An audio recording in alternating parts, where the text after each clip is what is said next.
तो फिल्म की शुरुआत में हम एक आदमी को देखते हैं अपनी अजीबोगरीब सी गाड़ी में बैठे वो बच्चों के स्कूल के आगे अजीब सी स्माइल ले रहा था। और फिर जब उसने देखा कि दो बच्चे अकेले ही घर जा रहे हैं तो वो उनका पीछा करने लग गया। घर जाने से पहले ये बच्चे गेमिंग जोन में गए। ये लोग इस गेमिंग जोन में एक टेडी जीतने का डिसाइड करते हैं, लेकिन दोनों बच्चों के हाथ कुछ नहीं लग रहा था और इस चीज के गुस्से में रिबन यानी छोटा भाई इस गेमिंग जोन से बाहर निकल जाता है और अलाना जो कि बड़ी बहन थी वो एक आखिरी मर्तबा अपनी किस्मत आजमाने का डिसाइड करती है और पैसे डालकर डैडी कैच करने में लग जाती है, लेकिन इस मर्तबा भी नाकाम हो गई। अब उसने घर जाने का डिसाइड किया। बाहर जाने पर जैसे ही उसने देखा कि रिबन बाहर नहीं था तो उसकी जान ही निकल गई। वो उसे इधर उधर ढूंढने लगी तो अचानक उसे रिबन की चिल्लाने की आवाज आई। उसने आवाज का जब पीछा किया तो वो शॉक रह गई क्योंकि वही कार वाला आदमी उसके मुंह पे हाथ रखे उसे किडनैप किए कहीं ले जा रहा था। इससे पहले कि अलाना उसे बचाने के लिए किसी से मदद मांगने के लिए जाती, वो किडनैपर उसे भी देख लेता है और जबरदस्ती उसे भी पकड़कर उसके जूते उतारते हुए उसे गाड़ी की डिग्गी में डाल देता है। किडनैपर अब गाड़ी को अपने घर ले आया था। घर आते ही उसने रिबन को गाड़ी की डिग्गी से निकाला और घर के अंदर ले गया, जबकि अलाना डिग्गी के अंदर ही थी। वो बहुत ज्यादा डरी हुई थी। अपने आप को छुड़वाने के लिए वो इधर उधर हाथ मारती है और ड्रग में ही उसे कुछ नोकीली चीज दिखाई देती है, जिसकी मदद से उसने अपने हाथों की टेप काटने की कोशिश की। इस कोशिश में वो जख्मी भी हुई, लेकिन फाइनली उसने अपने हाथ खोल लिए थे। अपने हाथ खोलने के बाद वो अपने मुंह और आंखों से पट्टी उतारती है। कार का ड्रम तो उसने पहले ही पाँव मार मार कर खोल लिया था। अब वो जल्दी से यहाँ से बाहर निकल आई। वो अपनी जान बचाकर यहाँ से भागने वाली थी, लेकिन तभी उसे अपने भाई का ख्याल आया जिसकी जान इस किडनैपर के घर के अंदर खतरे में थी। वो अपने भाई को भी रेस्क्यू करने का डिसाइड करती है। अंदर जाने पर उसने देखा कि किलर आस पास ही था, जिसकी नजरों से बचने के लिए वो एक कैबिन में चली गई जहाँ बहुत सारे कॉकरोचेस भी थे। इनसे डरकर वो चीख मार ही देती, लेकिन उसने अपने डर पर काबू पाया क्योंकि वो अपना प्लान खराब नहीं करना चाहती थी। जैसे ही ये आदमी किचन से बाहर जाता है, इलाना उस कैबिन से बाहर निकल आती है, लेकिन अगले ही मिनट वो आदमी किचन में वापस आ गया और उसे बचने के लिए इलाना दरवाजे के पीछे छुप गई। शुक्र था कि इस मर्तबा भी उस आदमी ने इलाना को नहीं देखा क्योंकि उसको देखने से पहले ही डोर पर बेल बज गई। बाहर कोई आदमी आया था उसे एक बॉक्स देने के लिए। बॉक्स लेकर जैसे ही वो घर के अंदर आया तो उसने सुना कि रिबन जोर जोर से अपने कमरे में चिल्ला रहा था, जिसे चेक करने के लिए वो ऊपर चला गया और इलाना भी जो छुपी हुई थी वो भी जल्दी से निकलकर अपने भाई को ढूंढने लगी। लेकिन जब उसे किडनैपर की सीढ़ियों से नीचे उतरने की आवाजें आई तो फौरन ही वो डाइनिंग टेबल के नीचे जा छुपी। अब फाइनली किडनैपर के इधर उधर जाने पर वो टेबल के नीचे से निकलकर दूसरे फ्लोर पर चली जाती है, जहाँ पे एक नहीं बल्कि कई ज्यादा रूम्स थे और वो कंफ्यूज हो गई थी कि पता नहीं उसका भाई किस रूम में कैद होगा। वो एक एक करके रूम चेक करना शुरू करती है और सीन कट होकर नीचे दिखाया जाता है कि किडनैपर खाना बना रहा है। वो 2 प्लेट्स में खाना लेता है और एक प्लेट ऊपर रिबन को देने के लिए आता है, जिसके आने की आवाज सुनते ही इलाना एक रूम में छुप जाती है। ये रूम अजीब सा था। इसके अंदर फ्लोर पे जगह जगह खून लगा हुआ था और वहाँ एक चैन सॉ भी पड़ा था और साथ ही वहाँ पर एक कैमरा भी लगा हुआ था, जिसे देखकर इलाना समझ गई कि जरूर वो किडनैपर यहाँ बच्चों को मारता था और उनकी वीडियोस भी बनाता था। क्यूरियोसिटी में आकर इलाना जैसे ही बेड के नीचे देखती है तो वहाँ बहुत सारे बच्चों की लाशें थी, जो देखकर वो डर गई। अब यहाँ वो किडनैपर जो वापस नीचे जाने वाला था उसने भी कमरे की चलती हुई लाइट्स को देख लिया और ये बात वो समझ गया कि जरूर उसके अलावा कोई उसके घर में घुस आया है। उसके आने की आहट सुनकर डरकर इलाना लाशों के दरमियान में छुप जाती है और वो किडनैपर सब कुछ चेक करने लग जाता है। उसने अलमारी, कपड़े, हर चीज चेक की और फिर वो वॉशरूम में चेक करने के लिए चला गया। जितनी देर में वो वॉशरूम चेक कर रहा था, इलाना जल्दी से बेड के नीचे से निकलकर कबर्ड में छुप गई क्योंकि वो किडनैपर कबर्ड पहले ही चेक कर चुका था और वो जानती थी कि अब बाहर आकर वो ये कबर्ड दोबारा चेक नहीं करने वाला। किडनैपर को लग रहा था कि शायद किसी का यहाँ होना और ऐसा लगना उसका वहम है, इसीलिए वो बेड के नीचे से अब एक लाश निकालता है और चैनसॉ लेकर दूसरे रूम में चला जाता है। इलाना भी क्यूरियोसिटी में उसे देखने के लिए दूसरे रूम में जाती है, जहाँ वो किडनैपर बेदर्दी से बच्चे की डेड बॉडी को काट चुका था और उसने बच्चे के ऑर्गन्स निकाल कर एक छोटे से बॉक्स में डाल दिए। उसी बॉक्स में डाल दिए जो बॉक्स कुछ देर पहले एक आदमी उसे देकर गया था। यानी साफ मतलब था कि ये किडनैपर बच्चों के ऑर्गन्स निकाल कर बेचता है। ये देखकर इलाना का तो डर से बुरा हाल हो गया था। खुद ब खुद उसे रोना आने लगा था, लेकिन वो अपने मुंह को घोट कर एक जगह पर बैठकर सिसकती रहती है और हमें देखने को मिलता है कि वो आदमी बॉक्स को घसीटता हुआ सीढ़ियों से नीचे ले गया। दरवाजा खोलने पर सामने एक दूसरा आदमी था जिसने ये बॉक्स इस किडनैपर को दिया था और फिर किडनैपर ने ये बॉक्स उस आदमी के हवाले कर दिया। अपना आज का काम खत्म होने पर वो किडनैपर सोफे पर ही सो जाता है और इसी मौके का तो इलाना इंतजार कर रही थी। उसने चाबियां सोफे के साइड पर टेबल पे रखी थी। चुपके से इलाना वो चाबियां लेने के लिए जाती है, लेकिन गलती से उससे हलचल हो गई और वो किडनैपर फौरन उठ गया। उसने इलाना का हाथ इतनी तेजी से पकड़ा था कि जैसे वो इलाना के यहाँ आने के बारे में जानता हो। इलाना भी जल्दी से ताकत लगाते हुए अपना हाथ छुड़वा लेती है और अपनी जान बचाने के लिए उसी के घर के अंदर उसी से बचने के लिए छुपने लग जाती है। वो अब एक रूम में गई और दरवाजा लॉक करते हुए उसने बहुत सारी चीजें दरवाजे के आगे रख दी। ये सब करने के बावजूद इलाना ये भूल गई कि ये घर है तो उस आदमी का ही। वो अपने पास मौजूद चाबियों से लॉक खोल लेता है और जोर लगाते हुए रूम के अंदर आ जाता है। दरवाजा खुलने की आहट से इलाना पहले ही अपने आप को प्रिपेयर कर चुकी थी। जैसे ही किडनैपर दरवाजा खोल के अंदर आता है, इलाना उसे चकमा देते हुए उसके ऊपर कोई चीज गिराकर किचन में भाग आती है और वहाँ से एक नाइफ उठा लेती है। किडनैपर भी उसके ही पीछे आकर किचन में से ही नाइफ उठा लेता है और उसे डराने लगता है। अब तो उसने पीछे जाकर इलाना को पकड़ भी लिया था।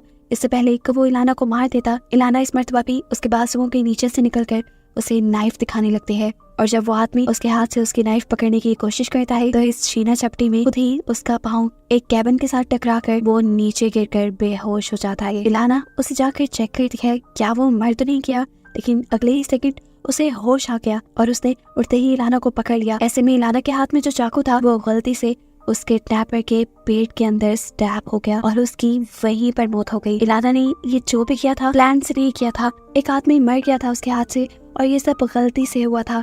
वो अब बुरी तरह घबरा चुकी थी। काफी देर में वो अपनी इस घबराहट पर काबू पाती है और फिर हाथ धोकर फाइनली अपने भाई को बचाने के लिए पहुंचती है। लेकिन वेपन के मिलने से पहले उसे घर चेक करते हुए बहुत सी अजीबोगरीब चीजें मिली, जैसे अलमारी में से बहुत से बच्चों की फोटोज जिन सबको ये किडनैपर मार चुका था।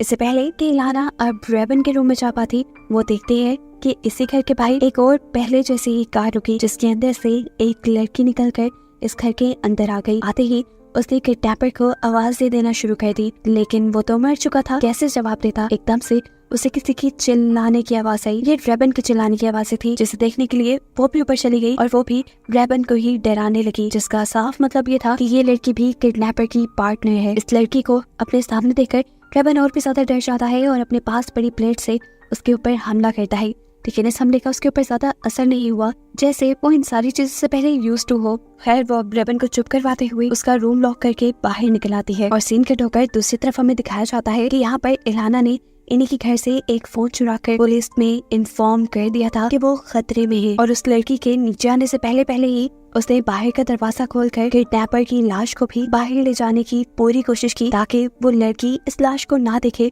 और ना ही उसे इलाना के यहाँ होने का शक हो। काफी हद तक वो अपनी इस कोशिश में कामयाब भी हो गई। वो इस किडनैपर की लाश को गार्डन में ले जाने तक कामयाब हो गई, जिसके बाद उसने इस लाश को पत्तों से ढक दिया। लेकिन एक गड़बड़ी जो उसने कर दी, टेलीफोन को इलाना घर के अंदर ले जाना भूल गई और इतनी देर में वो लड़की नीचे आ गई और उसने खुले दरवाजे से बाहर पड़ा टेलीफोन देख लिया, जिससे उसे शक हो गया कि जरूर उनके घर में कोई घुस आया है। घबराकर किडनैपर की साथी घर के अंदर आती है और किडनैपर को कॉल करना शुरू कर देती है। जितने में यहाँ दिखाया जाता है कि किचन के अंदर इलाना उस किडनैपर का खून साफ करके खुद कैबिन में छुप चुकी थी और हाथ में उसने एक चाकू पकड़ा हुआ था जो कि किसी भी बुरे वक्त में उसके काम आने वाला था। वो लड़की जो किडनैपर को कॉल कर रही थी, एकदम से उसे घर के बाहर ही किडनैपर का फोन बजता हुआ सुनाई देता है। वो 2-3 बार कॉल करके कंफर्म करती है, लेकिन जब किडनैपर फोन नहीं उठाता तो वो खुद बाहर चेक करने के लिए चली जाती है, जहाँ पत्तों के नीचे उसे किडनैपर की डेड बॉडी मिल गई। और ये देखकर वो बिल्कुल शॉक रह गई, क्योंकि किडनैपर मर चुका था और साफ मतलब था उसे मारने वाला किलर घर के अंदर ही होगा। यहाँ पर उस किडनैपर के साथ ही बाहर जाने का फायदा उठाते हुए इलाना उठकर एक दूसरे रूम में आकर छुप गई थी, जबकि वो लड़की अब घर के अंदर आकर एक एक्स उठा लेती है, क्योंकि वो अपने साथी के किलर को ढूंढकर मारना चाहती है। इलाना को ढूंढते हुए अब वो लड़की उसी रूम में भी आ गई जहाँ इलाना छुपी हुई थी। इस रूम में एक अटैच बाथ भी था और रूम ऐसा ही लग रहा था जैसा इस लड़की का हो। ये कमरा सरसरी से चेक करने के बाद वो लड़की पहले वॉशरूम में चली जाती है। इसी मौके का फायदा उठाते हुए इलाना यहाँ से निकलकर दूसरे कमरे में छुपने वाली थी, लेकिन गलती से उससे एक सूटकेस नीचे गिर गया और शोर होने पर वो लड़की बाथरूम से फौरन बाहर निकल आई। इलाना भी बेड के नीचे छुप गई, लेकिन अब ये छुपा छुपाई का खेल खत्म हो चुका था, क्योंकि उस लड़की ने इलाना को देख लिया। इससे पहले कि वो इलाना को पकड़ कर मार देती, इलाना फौरन ही वॉशरूम में जाकर अपने आप को लॉक कर देती है। लेकिन वो किडनैपर के साथ ही भी अब इलाना को छोड़ने वाली तो नहीं थी। वो भी अपने हाथ में पकड़ी हुई एक्स से ही बाथरूम का दरवाजा तोड़ने लग गई, जहाँ दूसरी तरफ उसे अब इलाना नजर आ रही थी। वो अपने चाकू से इलाना को मारने ही वाली थी, लेकिन इससे पहले ही इलाना की किस्मत चाह गई और इस लड़की को अपने घर के बाहर पुलिस वैन के सायरन सुनाई देने लगे। अब यहाँ इलाना को मारने से ज्यादा जरूरी था पुलिस को हैंडल करना, इसलिए ये लड़की ये कमरा लॉक करके पहले नीचे जाती है, टीवी चलाकर टीवी का वॉल्यूम फुल करती है और फिर पुलिस के लिए दरवाजा खोल लेती है। उसने टीवी का वॉल्यूम फुल इसलिए किया ताकि पुलिस को इलाना की आवाज ना आ सके। यहाँ पुलिस वाला भी आते ही उसे इन्वेस्टिगेशन शुरू नहीं करता, बल्कि उसे एक गिलास पानी लाने को कहता है। जितने में वो लड़की पानी लेने के लिए गई, पुलिस ऑफिसर घर के अंदर आ गया और यहाँ पर बिखरी हुई चीजों से उसे अंदाजा हो गया कि यहाँ पर कोई ना कोई तो गड़बड़ है, इसीलिए वो अपनी पॉकेट से गन निकाल लेता है। ऊपर हम देखते हैं कि इलाना रूम का दरवाजा तोड़ने के बजाय रूम का फ्लोर तोड़कर जल्दी से जंप लगाकर नीचे आ जाती है। इलाना की नीचे जंप करते ही पुलिस वाला भी उसे देखकर हैरान था। इससे पहले कि इलाना उसे पूरी स्टोरी बता देती, पीछे से वो लड़की घुमाकर अपनी एक्स पुलिस वाले की तरफ फेंकती है और वो पुलिस वाला वहीं पर मर जाता है। अब उसका अगला टारगेट 100% इलाना ही थी, लेकिन इलाना उस लड़की को धक्का देकर वहाँ से भाग जाती है। इस टाइम तो इस लड़की के हाथ में पुलिस वाले की गन भी लग चुकी थी, जिससे उसने कई मर्तबा इलाना को शूट करने की भी कोशिश की, लेकिन इलाना हर मर्तबा उसके हर निशाने से बच गई। अब इलाना अपने आप को बचाने के लिए ऊपर की तरफ भागने वाली थी। ये देखते हुए वो लड़की भी उसका पीछा करती है, लेकिन देखती है कि रास्ते भी तो उस पुलिस वाले की लाश है, जिसे वो पाँव से पकड़कर नीचे फेंक देती है। और अब वो बस इलाना का पीछा कर ही रही थी। इलाना भी जो उससे ऊपर वाली फ्लोर में पहुंच गई थी, वो अब एक बांस उठाकर इस लड़की के सर पे मारती है और ये लड़की यहीं पे बेहोश हो जाती है। ये सही वो कथा अपने भाई को बचाने का। वो जल्दी से इस लड़की के पास से अपने भाई के रूम की कीज लेती है और जाते ही उसका रूम खोलकर उसे हग कर लेती है। ये दोनों एक दूसरे को जिंदा देखकर सुकून में आए थे। वो रेबन को यहाँ से भगा कर ले जाना चाहती थी, लेकिन रेबन को इन्होंने चेन से बांध कर रखा था। उसे छुड़वाने के लिए अब इलाना इसी घर में मौजूद वो चेन सा उठा कर लाती है, जिससे ये लोग बच्चों को मारा करते थे, और इसे चलाकर वो अपने भाई की चेन तोड़वा लेती है। अब जैसे ही इलाना अपने भाई को छुड़वा कर बाहर निकली तो उसने देखा कि जहाँ पर वो लड़की बेहोश पड़ी थी, अब वो वहाँ पर नहीं है, यानी कि उसे होश आ गया है और वो धोखे से इन्हें मारने के लिए छुप गई है। ये समझते ही वो अपने भाई को खामोश रहने का इशारा देती है और खुद खिड़की की तरफ जाती है, क्योंकि ये आसान रास्ता था घर से बाहर निकलने का। लेकिन यहाँ उसका भाई के सारे प्लान पे पानी फेर देता है, क्योंकि वो यहाँ पे पुलिस वाले की लाश देख चुका था, जिसे देखते ही उसने जोर से चीख मार दी। उसकी आवाज सुनते ही फौरन वो लड़की इन दोनों पर हमला करने के लिए बाहर निकल आई और एक ही झटके में उसने दोनों को गिरा दिया। लेकिन इन दोनों बच्चों की ताकत शायद उस एक लड़की से ज्यादा थी, क्योंकि ये दोनों बच्चे उसे अपने नीचे दबाकर काटते हुए अपने आप को उससे छुड़ाने में कामयाब हो जाते हैं और फौरन ही घर से बाहर भागते हैं। लेकिन भागते हुए इलाना के पाँव में कांच लग जाता है, जिसकी वजह से अब उसका भागना भी मुश्किल हो गया था। इससे पहले कि वो इस घर से बाहर निकल जाते, इलाना को अपने शूज लेने के लिए किडनैपर की गाड़ी के पास रुकना पड़ा। जितनी देर में इन्होंने शूज पहने, इतनी देर में वो लड़की भी इनके पास पहुंच गई, जो अब लड़खड़ा के चल रही थी, यानी उसे बहुत ज्यादा चोट आई हुई थी। यहाँ पे अब इन्हें एक साइकिल भी मिली, जिसके ऊपर बैठकर ये लोग जाने ही वाले थे, लेकिन इनकी बदकिस्मती कि साइकिल की चेन उतर गई और अपनी जान बचाने के लिए ये दोनों पुलिस की कार में बैठ गए, उसी पुलिस वाले की कार में जो यहाँ पर इलाना की कंप्लेन करने पे आया था। पुलिस का रेडियो इस्तेमाल करते हुए इलाना ने पुलिस वाला को इन्फॉर्म कर दिया कि वो खतरे में है और उनका एक ऑफिसर भी यहाँ पर मारा जा चुका है। यहाँ देखने को मिलता है कि इन्हें डराने के लिए वो लड़की इस पुलिस वैन के ऊपर चढ़ जाती है और अपनी एक्स से इसके शीशे तोड़ देती है और इस लड़की से अपने आप को बचाने के लिए इलाना कार की हैंड ब्रेक पीछे करती है। ऐसे में गाड़ी जोरदार झटके से पीछे हुई और वो लड़की गिर गई। उसकी गिरने का फायदा उठाते हुए ये लोग साइकिल की चेन लगाते हैं और यहाँ से भाग निकलते हैं। लेकिन इतनी देर में वो लड़की भी इनका पीछा करने के लिए उठ जाती है, क्योंकि वो इन्हें जिंदा जाने नहीं दे सकती थी। इलाना ने उनके हर बुरे काम को देख लिया था। वो कार से लगातार उनका पीछा कर रही थी, लेकिन रात के वक्त में उसकी कार एक पत्थर से टकराई और उसकी कार का एक्सीडेंट हो गया और यहाँ पर इनकी साइकिल भी दोबारा खराब हो गई। बच्चे अपनी जान बचाने के लिए फौरन ही अपनी साइकिल से उतर जाते हैं और पैदल ही नदी की तरफ भागने लग जाते हैं। रात काफी हो रही थी, अब तो इन्हें आगे नजर पे कुछ नहीं आ रहा था, इसलिए बच्चों ने अक्लमंदी की और वहीं एक पत्थर के पीछे छुप गए और सुबह होने तक वहीं छुपे रहे।